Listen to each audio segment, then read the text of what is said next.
साथियों, एक बार तो साधु रहते हैं जो हमेशा भिक्षा मांगकर ही अपना जीवन यापन करते हैं। एक समय बड़ी तूफान आता है, बारिश होती है, दोनों रास्ते में कुछ जगह आश्रय ले लेते हैं और वहां पर रुक जाते हैं। जब शाम को अपने घर पहुंचते हैं तो देखते हैं कि जो उनकी कुटिया है उसका आधा भाग उस आंधी तूफान में जो है नष्ट हो चुका है। ऐसे में एक साधु देखकर यह सोचता है और भगवान से कहता है कि हम तुम्हारे लिए इतनी पूजा प्रार्थना करते हैं, तुम्हें हम इतना सम्मान देते हैं, लेकिन फिर भी आपने हमारी कुटिया का भाग ढा दिया। लेकिन वहीं दूसरा जो साधु होता है वो बड़े ही शांत मन से भगवान को धन्यवाद देता है कि हे भगवान, ये इतने तूफान और भयंकर जो है अशांति के मध्य भी आपने मेरी आधी कुटिया का जो भाग है, कुटिया का आधा भाग, वो सही रखा, उसके लिए बहुत बहुत धन्यवाद। यानी एक चीज हमें समझनी चाहिए कि दो चीजें जिंदगी में इंसान की आती है, एक नकारात्मक और एक सकारात्मक।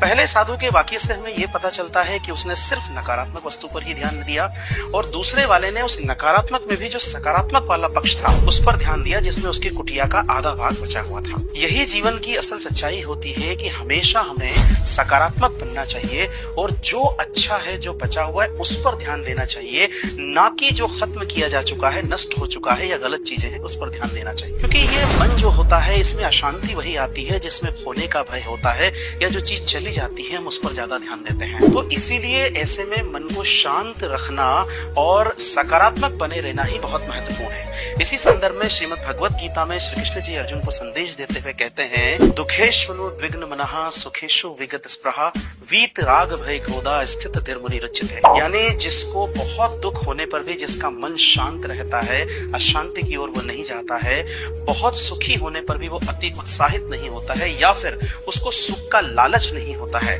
और जो भय और क्रोध वीत राग सबसे मुक्त होता है, वही स्थित प्रज्ञ और अच्छे से जीवन जीने वाला व्यक्ति होता है। जितने भी, जैसे अभी आपने देखा होगा, विद्यार्थी कई सारे होंगे जो 11-12 के एग्जाम्स देंगे, बोर्ड के एग्जाम देंगे।